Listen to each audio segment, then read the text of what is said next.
A man who was freed from North Korean imprisonment in 2010 after former President Jimmy Carter interceded was found dead in San Diego last week. The authorities were notified by a witness that the man, Aijalon M. Gomez, 38, had been seen on fire in a field off the Pacific Highway late on Friday. An off-duty California Highway Patrol officer stopped to help him, and the San Diego Fire Rescue responded to a dispatch call, but Mr. Gomez, who had recently moved to San Diego from Boston, was pronounced dead at the scene.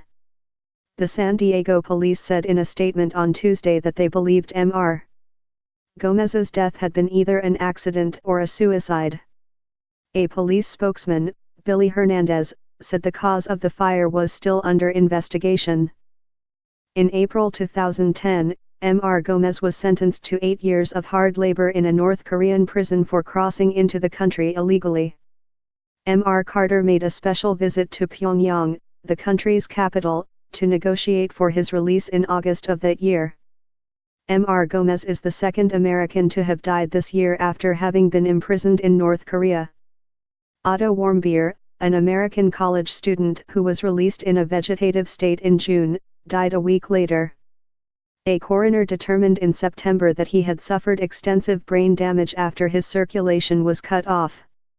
And if Mr. Gomez's death is ruled a suicide, he would be the second American to have killed himself after having been released from North Korean detention.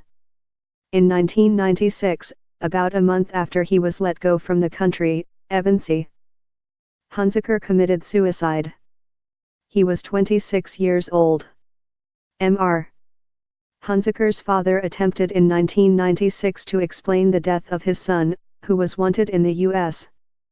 on 3 outstanding arrest warrants, saying that he had been afraid of going back to jail. Both Mr. Gomez and Mr. Hunziker attempted suicide while imprisoned. Mr. Gomez's mother, Jacqueline McCarthy, confirmed to a local news station that her son had just moved to San Diego, but asked for privacy as the family dealt with his death. She did not answer phone calls on Wednesday. In a rare interview in 2015, Mr.